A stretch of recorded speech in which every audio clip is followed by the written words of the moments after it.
आवाज आ रही है? कृपया बताएंगे एक बार। आ रही है आवाज। चलिए, आज की स्वाध्याय हम लोग प्रारंभ करते हैं। और मन में ऐसा भाव करें जो परम पूज्य गुरुदेव परम वंदनीय माता हम लोग के साथ में सूक्ष्म रूप में विराजमान है। इसी भाव के साथ हम लोग गायत्री महामंत्र का उच्चारण करेंगे। ओम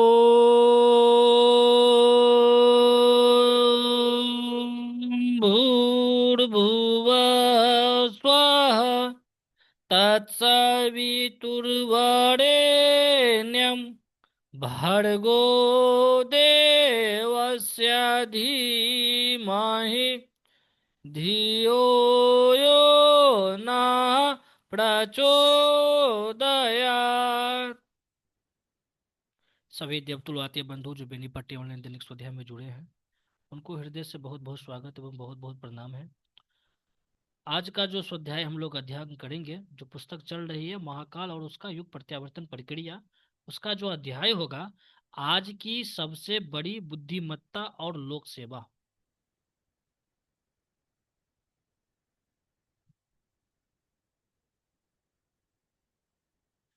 आंधी तूफान के समय जो पेड़ अकड़े खड़े रहते हैं वे अक्सर उखड़ जाते हैं, किंतु जो नम जाते हैं, झुक जाते हैं, वे आसानी से बच जाते हैं।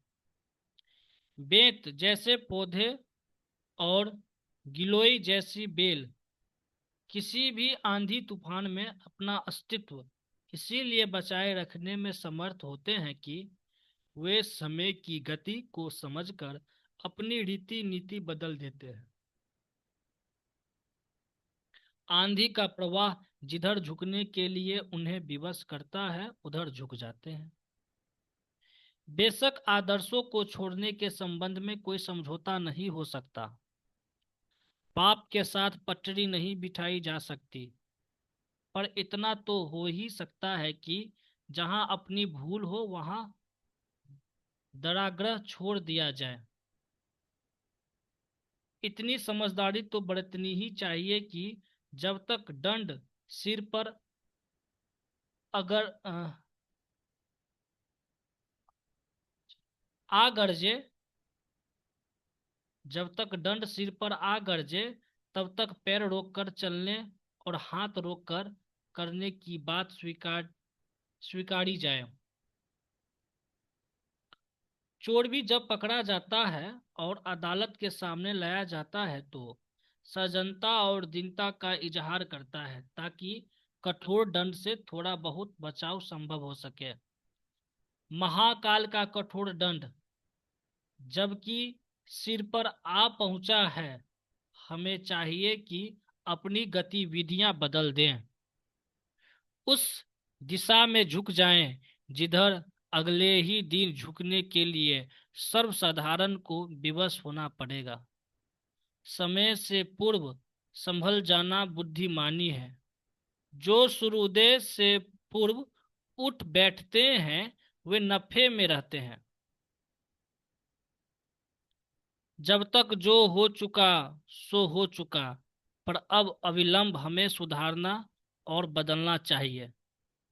यह निष्कर्ष इस उद्बोधन का है जो भविष्य की संभावनाओं की चर्चाओं के साथ प्रस्तुत किया गया है।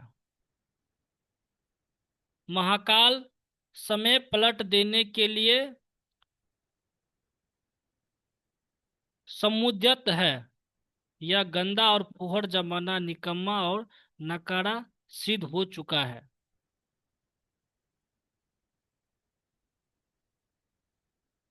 कि सैमसंग कौन है जो इस तरह से ये पूरा के पूरा ये क्लिक कर रहे हैं, बताइए। वाह।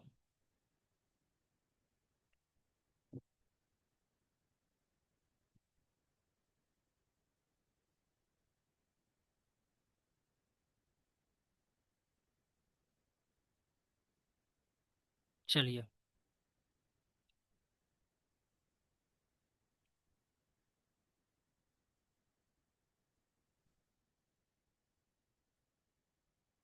तो यहाँ पर परम पूज्य गुरुदेव क्या कह रहे हैं, यह गंदा और फुहड़ जमाना निकम्मा और नकारा सिद्ध हो चुका है। जिस दिशा में हम चल रहे हैं वह दिन दिन अधिकाधिक संकट उत्पन्न करती चली आई है और अब सर्वनाश की संभावना सामने आ खड़ी हुई है। ऐसी दशा में वापिस लौटने और दिशा बदलने के अतिरिक्त और कोई मार्ग नहीं। दुराग्रह पूर्वक यह रीति नीति जारी रखी जाए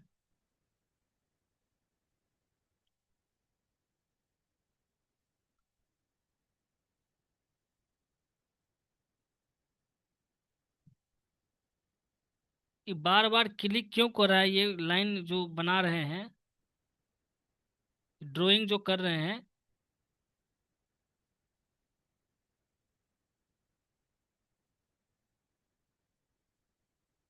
कृपया करके ऐसा न करें क्योंकि यह दिव्य कार्य हो रहा है। छेड़छाड़ न करें, ड्राइंग यहाँ पे भी हो रहा है आपका स्क्रीन पे। तो परम पूज्य गुरुदेव क्या कर रहे थे यहाँ पर,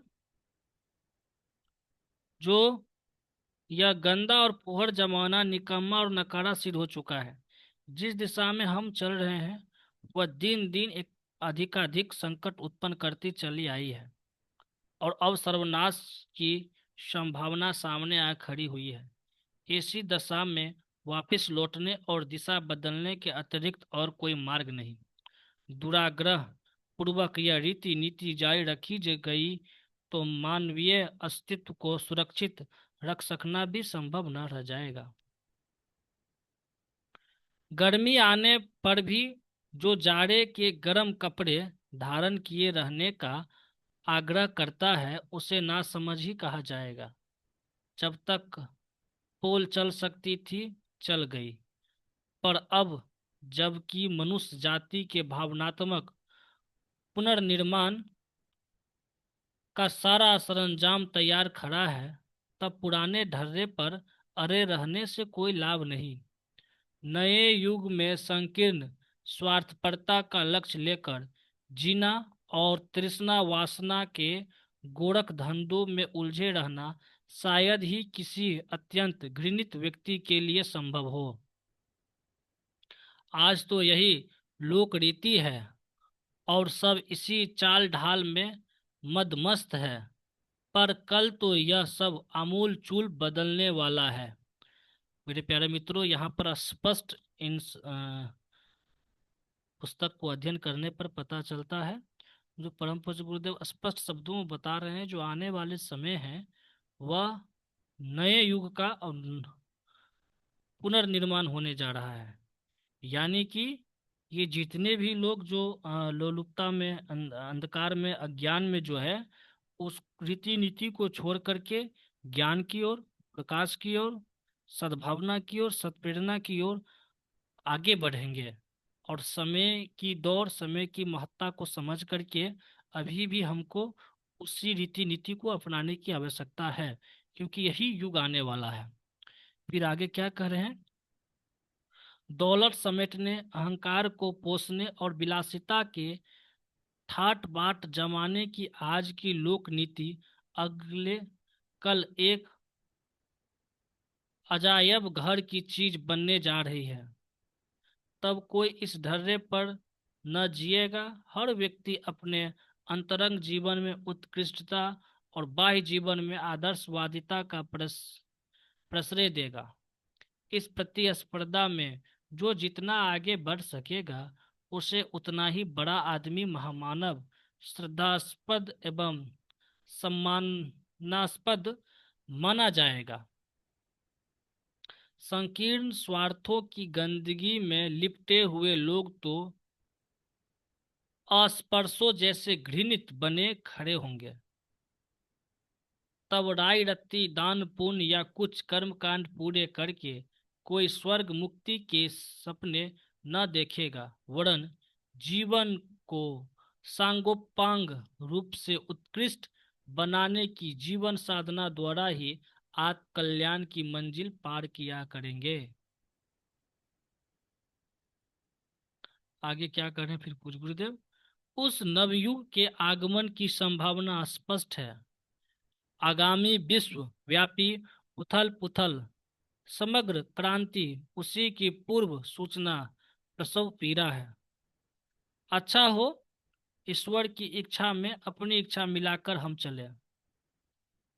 आंधी तूफानों से टकराने की अपेक्षा समय रहते अपने को झुका ले। जो अवश्यंभावी है, जो उचित है, उसके अनुकूल चलना ही ठीक है। गायत्री परिवार में यही रीति नीति अपनाने का अभ्यास डालने के लिए सतसूत्री युग निर्माण योजना का आविर्भाव हुआ है।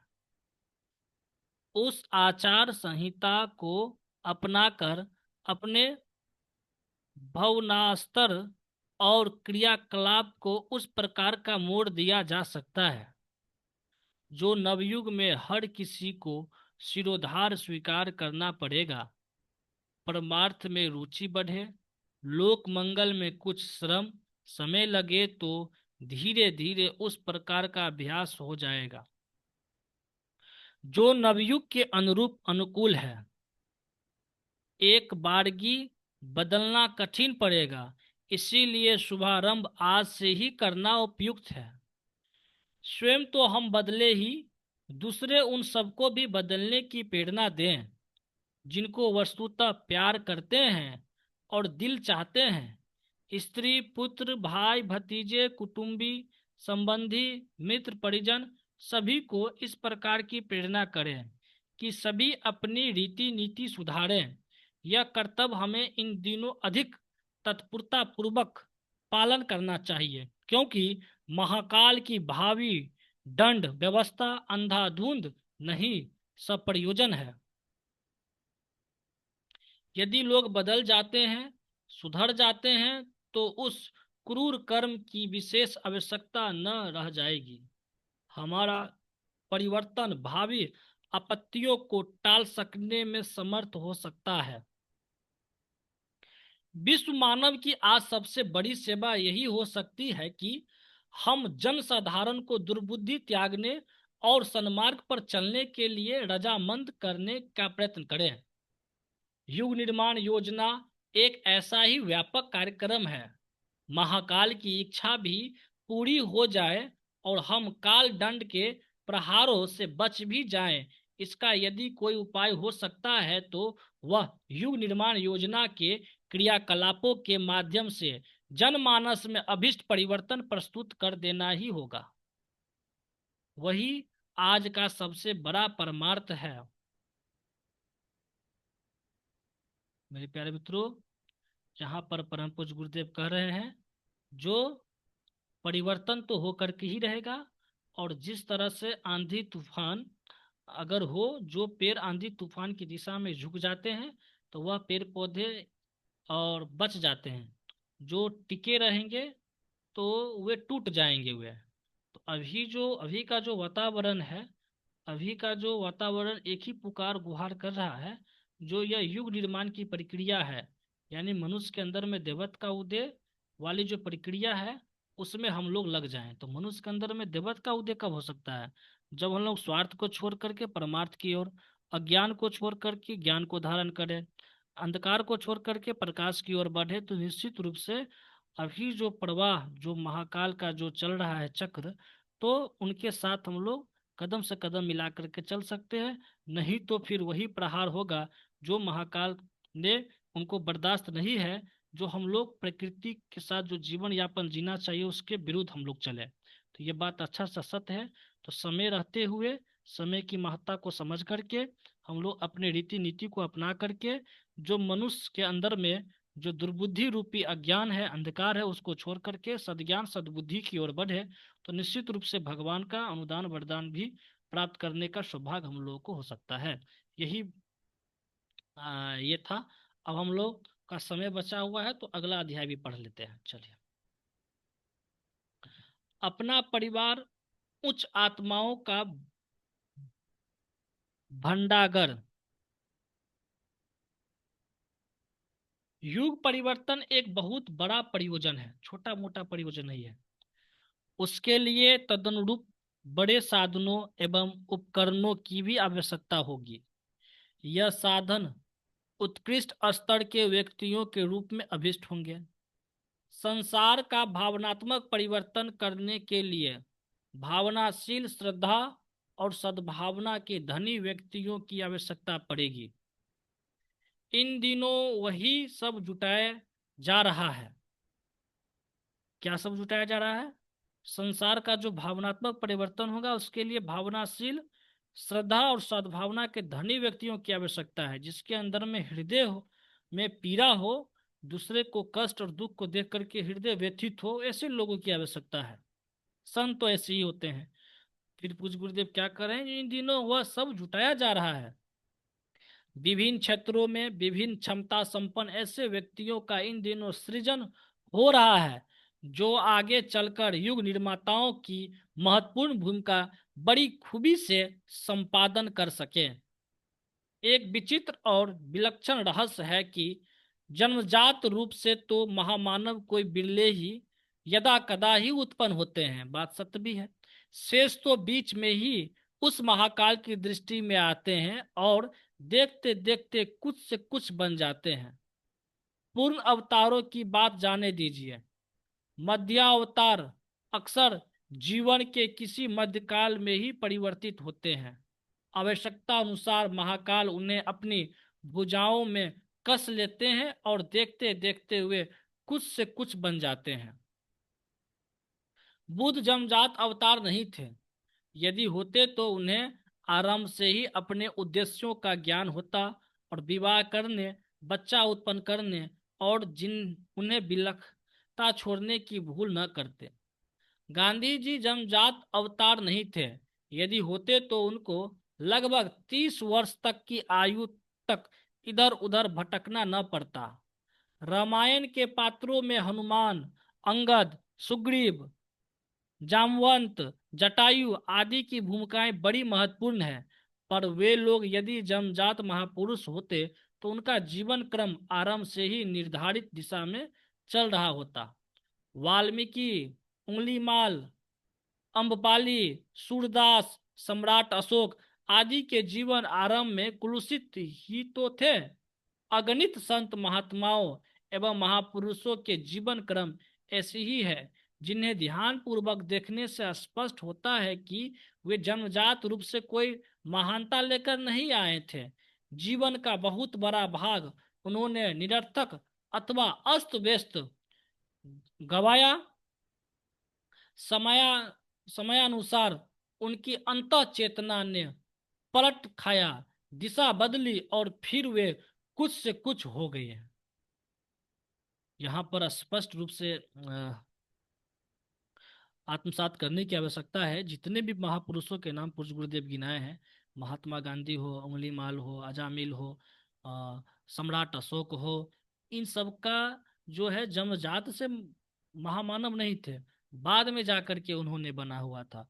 तो निश्चित रूप से हम कह सकते हैं जो भी युग परिवर्तन की जो दौर चल रहा है, तो सभी लोगों जो है अपने भी जो अस्त व्यस्त वाला जीवन को छोड़ करके जो उसको व्यवस्थित जीवन को अपनाएंगे और अपने अंदर में देवत्व का उदय करेंगे, तो निश्चित रूप से युग परिवर्तन होगा। और ऐसा हो भी रहा है।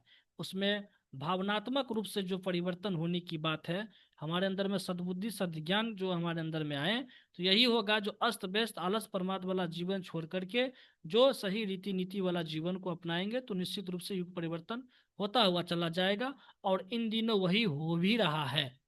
हमारा जो गायत्री परिवार का जो सतसूत्री कार्यक्रम है, तो उसमें सतसूत्री कार्यक्रम में बड़ी रुचि के साथ में जो आगे लोग बढ़ रहे हुए क्या है, ये तो वही तो महामानव ही तो है, जो अपने छोटे स्तर के जीवन को छोड़ करके महान लक्ष्य की ओर बढ़ रहे हैं और वह कार्य भी कर रहे हैं। तो इन दिनों वही हो रहा है। फिर पूज्य गुरुदेव क्या कहते हैं, जो समयानुसार उनकी अंतः चेतना ने पलट खाया था, उन महापुरुषों की दिशा बदली और फिर वे कुछ से कुछ हो गए। इससे प्रकट होता है कि महानता का कोई पूर्व संचित कण यदि अंतःकरण में विद्वान है तो वह कभी भी प्रफलित हो सकता है। महाकाल की एक दृष्टि किरण उसका कायाकल्प कर सकती है। गर्मी के दिनों में घास सूख जाती है, पर वर्षा आते ही उसकी सूखी जड़ें फिर हरी हो जाती है और घास की बेल दे खेत ही देखते भूमि को हरितिमा से ढक देती है। अनेक महात्माओं में पूर्व जन्मों की महानता प्रचुर मात्रा में विद्यमान रहती है। आवश्यक नहीं कि वह जन्मते ही प्रकट हो जाए। ऐसे महामानव आरंभिक जीवन में सामान्य स्तर की नग्न जैसी महत्व की गतिविधियों में रहते देखे जाते हैं, पर जैसे ही उपयुक्त अवसर आता है, साहस पूर्वक अपनी पूर्व भूमिका में परिवर्तित हो जाते हैं। इस दुस्साहस में ही इतनी महानता छिपी रहती है। मेरे प्यारे मित्रों, हम लोग जितने भी स्वाध्याय में जुड़े हैं परिजन, निश्चित रूप से वही महामानव और देव पुरुष बनने की सौभाग्य की ओर आगे बढ़ रहे हैं। कितनी बड़ी बात यहाँ पर यह है। फिर आगे क्या कह रहे हैं कुछ गुरुदेव, महाकाल का प्रबुद्ध आत्माओं में अवतरण स्वाति बूंद की तरह होता है, जिससे साधारण दिखने वाली सीपी को अपने गर्भ से महान मोती उगाने का सौभाग्य मिलता है। इस अनुग्रह से सामान्य व्यक्तित्व देखते देखते महान हो जाता है। यह एक प्रकट रहस्य है कि समुद्र मंथन करके 14 रत्न खोज निकालने की तरह उन आत्माओं को तलाश कर लिया गया है, जो बिरले युगों में महाकाल का पुण्य प्रयोजन पूरा करने में शानदार भूमिका सफलतापूर्वक प्रस्तुत करती रही है। जब आवश्यकता पड़ी है, महाकाल ने उन्हें सेवानिवृत्त सैनिकों की तरह युद्ध काल की आवश्यकताओं को देखते हुए पुकार बुलाया है, और वे खुशी खुशी अपने चारों ओर बिखरे हुई मकड़ी के जाले जैसे जाल जंजालों को तोड़ मरोड़ कर उस पुकार को पूरा करने के लिए उपस्थित होते रहे हैं। जिन्होंने अतीत में अपने अपने समय पर महामानव, युग पुरुष, लोकनायक और वीर बलिदानी बनने का महानतम गौरव प्राप्त किया है, वे उस अनुपम अलौकिक आनंद का रसास्वादन जानते हैं। अतएव जब अवतार आता है तो उस सुअवसर का लाभ उठाने के लिए सबसे आगे आ जाते हैं। महाराष्ट्र में कृष्ण की वंशी सुनकर गोपियां अपना लौकिक जाल जंजाल छोड़कर उस अमृत का रसास्वादन करने को दौड़ पड़ी थी। इस रहस्य की अब पुनरावृत्ति होने जा रही है। नव निर्माण का कठिन कार्य एक प्रकार का धर्म युद्ध है। इसमें प्रवृत्त होने की शंख ध्वनि से जब जब दिशार्य गुंजित होने लगेगी, तो प्रबुद्ध आत्माओं के लिए भीरुता धारण किए रहना कठिन होगा। उन्हें अपने जाल जंजाल तोड़कर उस महान आवाहन की पूर्ति में संलग्न होना ही होगा। इस संध्या काल में सच्ची उच्च आत्माएं महाकाल का पुण्य प्रयोजन पूर्ण करने के लिए उसी तरह विद्वान है जिस तरह सभी ऋषि मुनि वनवासी अपने निकटवर्ती जलाशय पर संध्या वंदन करने के लिए एकत्रित हो जाते हैं, या विवाह शादी जैसे उत्सवों में सभी कुटुंबी संबंधी जमा होते हैं। युग परिवर्तन ऐसा ही अवसर है। इसमें अनादिकाल से लेकर अब तक प्रायः सभी प्रबुद्ध आत्माएं मनुष्य शरीर में विद्वान हैं। विश्वामित्र, अत्रि, कपिल, कण्व, व्यास, वशिष्ठ, भारद्वाज, याज्ञवल्क्य, गौतम, नारद, लोमस, महावीर, बुद्ध, शंकराचार्य, कुमारिल आदि ऋषि, विवेकानंद, रामतीर्थ, रामदास, तुकाराम, एकनाथ, ज्ञानेश्वर, कबीर, नानक, रैदास, रामकृष्ण परमहंस, सूर, तुलसी आदि संत, अर्जुन, द्रोण, भीष्म, कर्ण आदि योद्धा, चाणक्य, शुक्राचार्य आदि नीतिज्ञ, हरिश्चंद्र, शिवी, दधीची, मोरध्वज, कर्ण, भामाशा जैसे उदार परोपकारी, अनुसुईया, मादालसा, कुंती, द्रौपदी, सुभद्रा, सत्यवती, मैत्रेयी, गार्गी, भारती, दुर्गावती, लक्ष्मीबाई, अम्बपाली, मीरा, अहल्याबाई, शारदा आदि जैसी देवियां, अभिमन्यु, ध्रुव, प्रहलाद, फतेह सिंह, जोरावर जैसे वीर बालक इन दिनों मौजूद हैं। वे साधारण जीवन व्यतीत कर रहे हैं। यहाँ पर पूज्य गुरुदेव स्पष्ट शब्दों में बता दिए हैं, इतने भी महापुरुष, ऋषि, मुनि, तपस्वी के जो नाम गिनाए हैं, वे साधारण रूप में यहाँ पर व्यतीत है, सब है। अभी वे साधारण स्थिति में हैं, पर अगले ही दिनों उनको असाधारण बनते देर न लगेगी। लोग आश्चर्य करेंगे कि कल का साधारण समझा जाने वाला व्यक्ति आज इतना असाधारण, इतना महान कैसे बन गया। यह सब महाकाल का युग निर्माण, प्रत्यावर्तन, महारास का दिव्य दर्शन जैसी ही अद्भुत घटना होगी। जिस तरह से भगवान कृष्ण ने बंसी बजाए तो वहां के सारे लोग जो है सो उनके बंसी को धुन सुन करके आ गए। उसी प्रकार जो युग निर्माण योजना का जो अभी समय और दौर चल रहा है, सभी ऋषि मुनि तपस्वी साधारण रूप में है, उनको असाधारण बनते देर नहीं लगेगी। आगे क्या करें हैं, जो नव निर्माण की सीमा केवल भारत ही नहीं सारा विश्व है, किंतु यह कार्य भारत से ही आरंभ हो रहा है।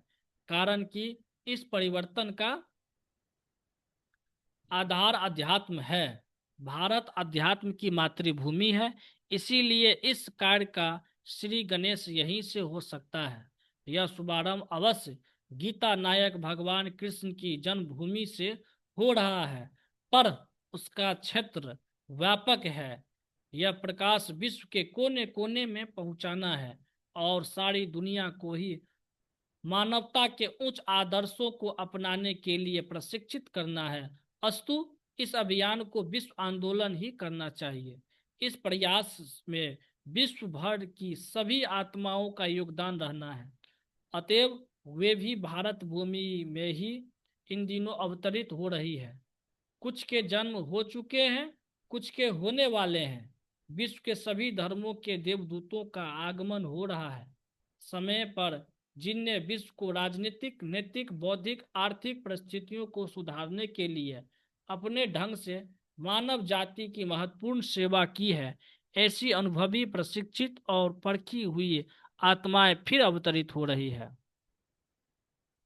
जो जन्म ले चुकी वह समय पर अपना आवरण हटाकर प्रकट होगी। जिनका जन्म नहीं हुआ वे घर ढूंढ रही है। कई आत्माएं उपयुक्त नर नारियों के रजवीर में प्रवेश कर चुकी है और अवसर मिलने पर वे जन्म धारण कर लेंगी। इस दृष्टि से कुछ ही समय में भारत महापुरुषों की एक रत्न राशि के रूप में अपना अस्तित्व प्रकट करेगा। प्रज्ञा परिवार के सदस्यों में ऐसी अनेक उच्च स्तरीय आत्माएं विद्यमान हैं जो जब कभी अपने बारे में विचार करती है तो उन्हें स्पष्ट विदित होता है कि वे साधारण नहीं, असाधारण है। इन दिनों उनकी आत्मा जोरों से कोच रही है और निर्धारित लक्ष्य के अनुरूप कोई साहसपूर्ण कदम बढ़ाने के लिए जोरदार धक्के देकर विवश कर रही है। निश्चित रूप से मेरे प्यारे मित्रों, यह जितने भी गायत्री परिवार के परिजन है उसको ऐसा अनुभूति होता भी होगा। फिर से इसको पढ़ते हैं। पूज्य गुरुदेव क्या कर रहे हैं, इन दोनों उनकी आत्मा जोरों से कोच रही है और निर्धारित लक्ष्य के अनुरूप कोई साहसपूर्ण कदम बढ़ाने के लिए जोरदार धक्के देकर विवश कर रही है। अपने परिवार में ऐसी अनेक आत्माओं को नव निर्माण के लिए ऐतिहासिक भूमिका प्रस्तुत करते हुए देखा जाए तो उससे आश्चर्य नहीं, स्वाभाविक मानना चाहिए, क्योंकि वे साधारण परिस्थितियों में पड़े हुए तो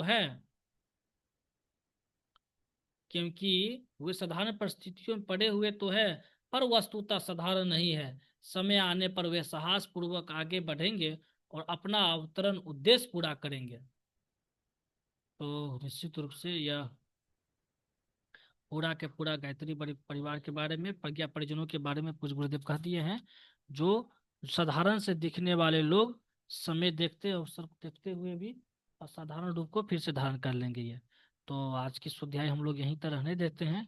फिर से हम लोग पुनः इसी समय पर कल हम लोग जुड़ेंगे। गायत्री महामंत्र कर लेते हैं। आवाज आ रही है ना मैम? हाँ, आवाज आ रहा है। चलिए गायत्री मंत्र महामंत्र करके आज के स्वाध्याय को यहीं पर विराम करते हैं। ओम भूर्भुवः स्वः तत्सवितुर्वरेण्यं भर्गो देवस्य धीमहि धियो यो नः प्रचोदयात्। सभी देवतुलाते बंधु जो बेनी पट्टे ऑनलाइन दैनिक स्वाध्याय में जुड़े हैं उनको हृदय से बहुत बहुत प्रणाम। हाँ, सभी को धन्यवाद, सभी को शुभ रात्रि।